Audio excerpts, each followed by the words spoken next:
تو الذین یحملون العرش، جو عرش کو اٹھائے ہوئے ہیں یعنی فرشتے، ومن حولہ، اور وہ فرشتے جو عرش کے ارد گرد ہیں. واو حرف عطف ہے، ومن حولہ کی واو حرف عطف ہے، اور اس کا عطف الذین پر ہے، عرش پر نہیں ہے.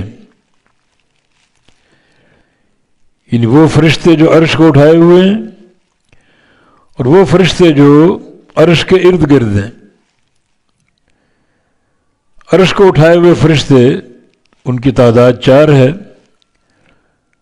اور قیامت کے دن یہ تعداد 8 ہو جائے گی. یحمد عرش ربک فوقہم یومئذ 8، رب تعالیٰ کا عرش اس دن یعنی قیامت کے دن 8 فرشتے اٹھائے ہوں گے. آج ان کی تعداد 4 ہے.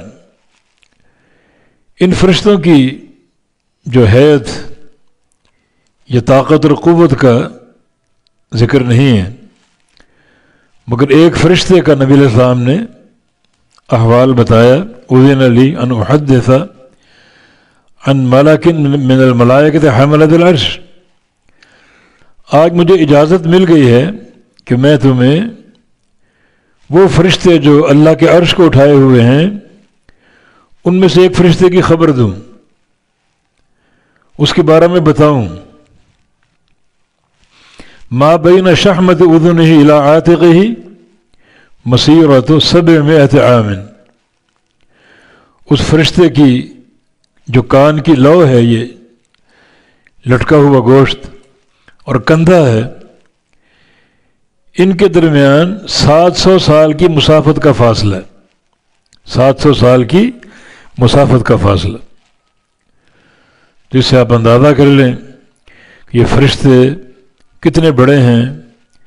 ہمارے کان کی لو سے کندھے تک یعنی چند انگلیوں کا فاصلہ ہے، اور اس فرشتے کی کان کی لو سے کندھے تک 700 سال کی مسافت کا فاصلہ ہے. کتنے وہ عظیم الجثہ ہیں اور کتنے وہ قوی ہیں، کتنی ان کی عظمت ہے، کتنی ان کی ہیبت ہے. تو ایسے 4 فرشتے ہیں جن میں سے ایک فرشتے کی حالت اس طرح بیان ہوئی. یہ ملائکہ حاملین عرش ہیں. فمن حولہ، اور وہ فرشتے جو عرش کے ارد گرد ہیں، عرش کے ارد گرد، یعنی بڑی ان کی تعداد ہے. عرش اللہ تعالیٰ کی سب سے بڑی مخلوق ہے، تو اس کے ارد گرد ہونا بڑی تعداد کو ظاہر کرتا ہے.